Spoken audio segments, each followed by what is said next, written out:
It is the music of Glenn Hughes, a song called Soul Mover, and you've got it on Everything Film with Film Robot, B&N Bloomberg Radio, 1410 AM, 103.5 FM, HD3. Jerry Trimble is our guest. Jerry Trimble, welcome to the show. Nice to see you, brother.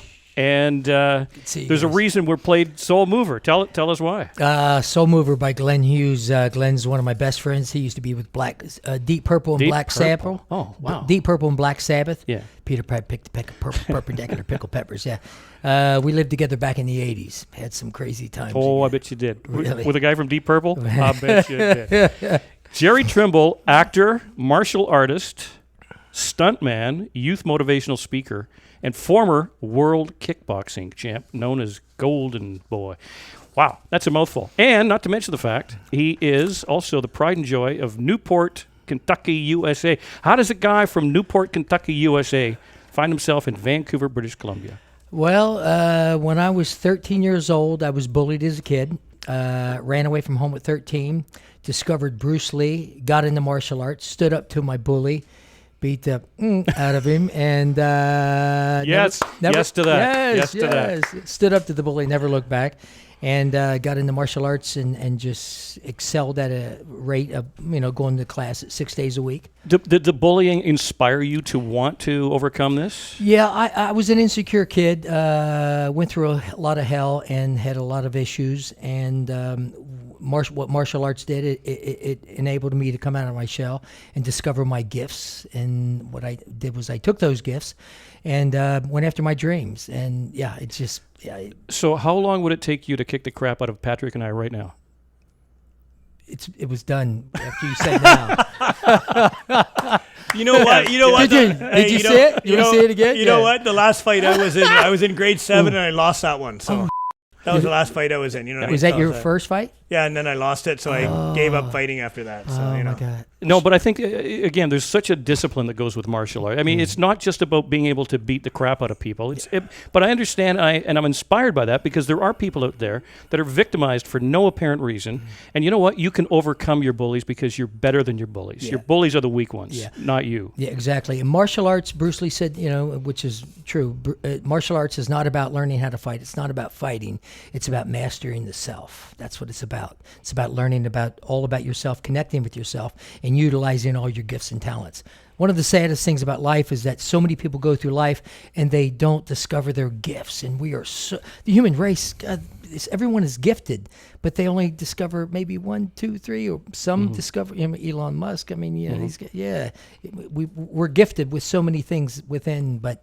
And that's one of the things that martial arts helped me do is discover all the gifts. And I ain't done yet. And you know what, Jerry, and I ask this because I always want to bring the show back to the people that are listening are people that are trying to get into the industry. There are people that are like, and it's a hard industry. Let's be honest, right? Like to get into the film industry, stuntman, doing anything.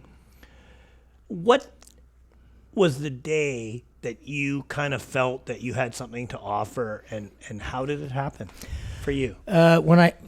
In martial arts, when I knew that I wanted to be, probably about maybe 15, 16 years old when I was a black belt, we used to go down to the catacombs where these grave sites and stuff in these caves. And where was that? In Kentucky, Newport, Kentucky. Yeah. Okay. And we used to take, video cameras and we used to do fight scenes. I didn't know that I wanted at that time to be in the movie business. But then, way back in the day at 11 years old, I was writing movie scripts going, and stories, and all I had was guys starring in my movie. There was no women. So at that time, I should have known I wanted to be in the movie business. And then doing the fight scenes and then getting into martial arts. And when I got, right before I became world champion, one of the promoters calls me to his house and he goes, "Listen, I want to talk to you about the movie or the fight business." He goes, "I'm going to get you the world championship, then I'm going to take you to Hollywood, California, and we'll put you in the movies." And I went, "Ooh, that sounds pretty good." So that's what happened. And then so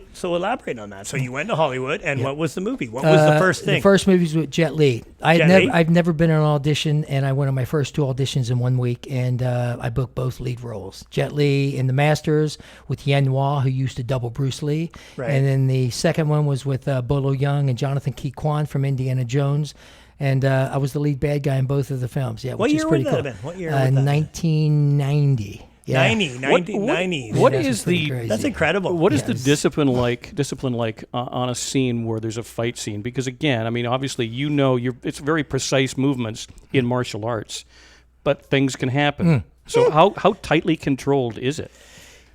You have to be seriously focused. And there was a time on the Masters when we were doing a fight scene, and Yen Hua, who doubled Bruce Lee, I went to kick him. He was standing against the wall. He moved over here. I kicked him, jumped off, and went with a back fist. I went full force, and this guy was like maybe 50 years old at the time, and I smacked him so hard, and everybody's like, and he's like, and I was like, you okay? And he goes, and everybody's silent, and then suddenly he goes, okay, yeah. You have to be extremely disciplined, yeah. And when Jet and I were fighting, there was times where he was hitting me, and I'm like, okay, I have my turn. So we would go back and forth. Yeah, so there's a lot of discipline that needs to be implemented when you're doing the fight scenes. There's a lot of focus. Everyone needs to be on target. And if you slip and you step 2 steps forward, bang, something bad could happen. So But- what do you think about you heard about this, the whole Quentin Tarantino thing with that Bruce Lee scene, and it's like was Jet Li better than you? And let's be honest, or could you have took him in a fight? Jet Li? Yeah. It's a good question, isn't it? Right? Yeah. Because people go like, "Oh, is it Hollywood or is it real?" Okay, mention the Quentin Tarantino thing with, Yeah. you know, Once Upon a Time With in Bruce Lee, Hollywood. it was cool, right? Yeah, you know what? Yeah, it's a movie. People are getting pissed off. Shannon Lee, Bruce Lee's daughter. Yeah, it's kinda- It's a movie, people. It's a It's movie. fiction, yes. Yeah. But when we were on set, the crew was going around going, "So, do you think you can beat him in a fight?" And I went, "Yeah, I think so." I was a fighter. He was a forms guy. Right. You know, but I mean, of course, I'm going to say I can defeat him, and he's a champion, so he's going to say he can defeat me. But you know, I mean, on any given day, anyone can be beat. Yeah, but So not it's- in the movie though. Yeah, not in the movie. Yeah, Not in in real the life, movie. could I beat Jet Li? Don't. Hey, Jet Li, he might be listening right now, so you never know, right? Well, we're both up there right now. You know what? I don't know. He's getting on older any too. given day, man. Jet's getting older too. Jet's amazing. Our Yeah, he's guest is amazing. Jerry great guy. Trimble. You're listening to Everything Film with Film Robot on BNN Bloomberg 1410 AM, 103.5 FM HD3. Also available for streaming through Spotify under Agencyclick. Now, speaking of fight scenes, you and Tom Cruise, Mission Impossible 3, classic fight scene. And what I liked about the comments I read was that you give full props to Tom Cruise because again, he does all his own work, rightly or wrongly. I'm sure his management company's going, Tom, let's talk about it. You know, we don't need to have you do everything, but you gave him full credit for not mailing it in. And you witnessed it. Yeah, he did everything himself. You know, they even offered a couple times to bring the stuntman in to do a certain move, and he's like, no, I got it. I give full props to the guy. The guy's pretty amazing. But Vic Armstrong, the stunt coordinator, amazing man. He's the one to put it all together. Yeah. When you do stunt work, there's different degrees of difficulty. I'm certain. Mm-hmm. Okay. What did you start with? You remember the first stunt you did? What did you start with? What was the most? Oh my God, are you serious? You want me to do that? Green Hornet. Green Hornet. Yeah. Vic and Andy Armstrong, two of the top stunt coordinators in the business. Andy goes, in Green Hornet, when the Green Hornet shot me with a pellet, and then I kept saying, so I don't die, right, guys? They're like, no, you don't die. He just shoots me, and green smoke comes up. So Andy goes, Jerry, run up the hill, and just stand up there, and let me know if you're cool with falling. I've never fell down a hill before. My specialty is fights, and I that's my thing. So I get up there, and I'm like, oh, it's about 2 stories, and it's a hill with rocks and jagged, everything, and I'm like, yeah, I can do it. Yeah. And the stunt guy's coming up to me going, cha-ching, man. You're referring to, obviously, if you do this is the pay. You do that. This is the pay. Is that correct? Yeah. It was We're elaborating on the stunt stuff, but I mean, I'm looking at it now, and I would be remiss without saying to you, and I'll just say it hard. Like, what is your best memory in film? What was your best movie that you were part of? Heat. Working with Al Pacino. Yeah, and it was a great moment talking with Al and being on set, and I'm like, Hey, it was just Al and I sitting back waiting, while they're setting up the shots, and I'm like, hey, Al, my mom just called me and she just wanted to say happy birthday. He's like, everybody knows my birthday. You tell your mom thank you. And we just started talking, and he's a great guy. Working with Al Pacino and then communicating with De Niro was amazing. Yeah, so those people that don't know that we're going to just talk on air, Jerry Trimble, like you were in Heat, which is probably on the top 10 list movies of a lot of people. Yeah. Like, it's a good movie. It's just a great movie. It stands the test of time. Yeah. So tell us a little bit more about that and working with those guys and where were you at? What was your headspace there? Headspace was weird because I'd done these, low budget karate movies, and then suddenly Heat was my breakout film. And the way I got it was really freaky because I went to the gym and some guy goes, hey, man, they're casting for Heat, Al Pacino, De Niro movie. And I'm like, oh, yeah. And at the time I was with Gerst, which is a pretty big agency in L.A. Yeah. And then the guy goes, yeah. And I said, oh, okay, cool. He says, tell your agent. I said, okay. So a couple days go by, and then next thing you know, I see the guy again. He goes, did you tell your agent? I said, no. He goes, here's the telephone number, man. He goes, call the casting director, Bonnie Timmerman. And yeah, you'd be great for it. And I'm like, oh, okay. And I put it in my pocket, and no, I don't do it. So 2 days later, another friend of mine comes in and goes, man, I just auditioned for this movie Heat. And I'm like, why does it keep coming to me? And the next thing I know, 2 days later, I'm like, so I'm sorry, who was the casting director? Bonnie Timmerman gives me the number. Boom, I call Bonnie Timmerman up and I say, listen, I understand you guys are casting for Heat. I'd like to audition. And this was in 95. You don't do that. You don't call casting directors. Yeah. She said, can you fax your headshot and resume? She goes, who are you with? I said, the Gersh. I did it, and they said, gave me an audition. I went in, read for Bonnie Timmerman. She goes, excuse me, Jerry, could you wait 1 second? I said, yeah. She comes back in. She goes, could you come with me? And I went, yeah. So I go in, she sits down, I meet Michael Mann. Michael Mann's like, and I'm like, it's Michael Mann, yeah. So, and then after that, I get a call like a week later, and she said, I just wanted, and she personally called after I sent her flowers saying thank you for the opportunity. She said, I just want to say thank you for the flowers, and you just booked a very nice role in Heat. 18 weeks out of a 22-week shoot. Wow. And I died in the first draft of the script, and then Ted Levine dies in the rewrite. And I'm going to Ted, and I'm like, sorry, man. So tell us, what was your character? What was your character? Detective Schwartz. Detective Schwartz. So, give us a little rundown. Give us a little rundown. I was the rookie. But when we were in the room with Michael Mann, I said, Michael, could you tell me a little bit about the character? He goes, well, he's blonde hair, blue eyes, and he's you. And I went, oh, yes, sir.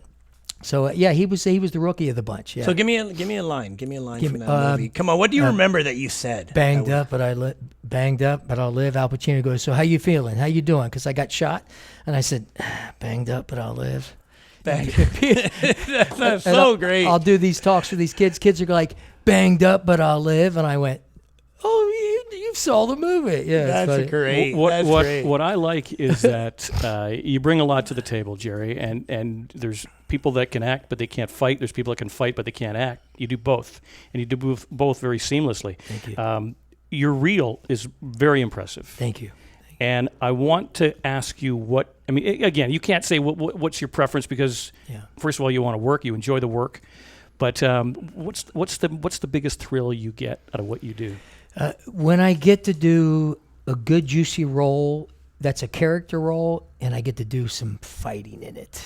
To do acting and fighting together is, which is really cool because, I get to showcase, acting and fighting as opposed to just acting or just fighting. But because of your accomplishments in fighting, can you be a bad fighter in a film, or are you just disciplined that you naturally go to the kick the crap out of you kind of positioning? Yeah, I mean, all the roles that I've done, I had to look like you're the guy that can kick the out of people. Yeah, so I've never had to play like a bad fighter, but that would be fun having to play a guy that really doesn't know how to fight. So I also need to go to you. Said that you went through some really bad stuff. How bad was the bad? Bad was the bad.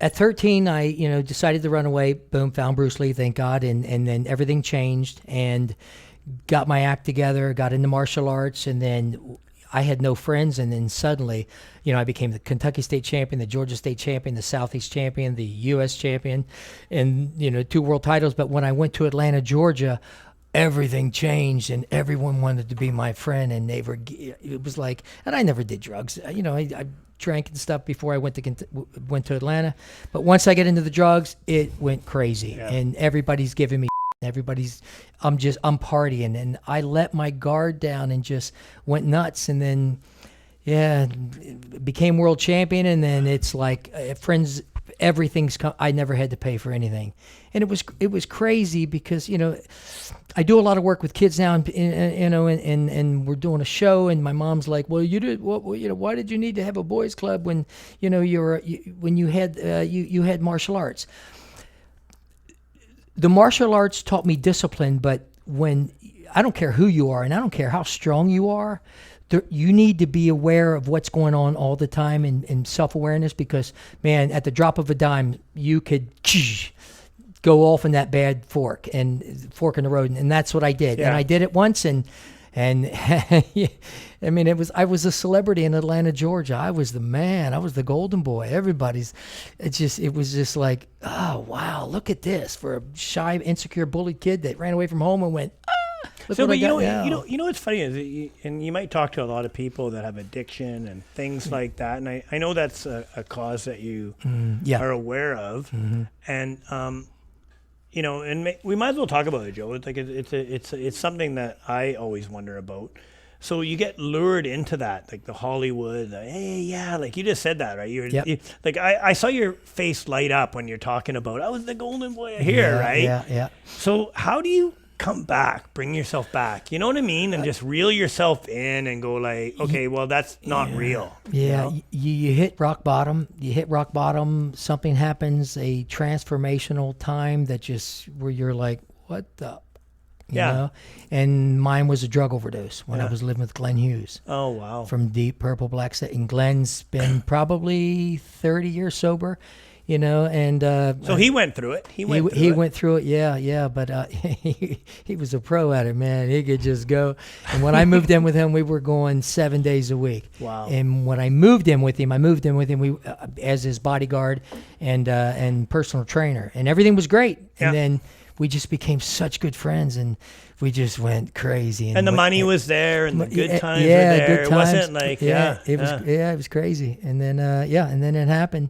And then I got to get my head an epiphany at 3:00 in the morning on Alligator Alley, hitchhiking from Atlanta, Georgia to Lake Okeechobee, Florida, and just had a aha moment. And then that's when I went, okay, let's go to California and do movies.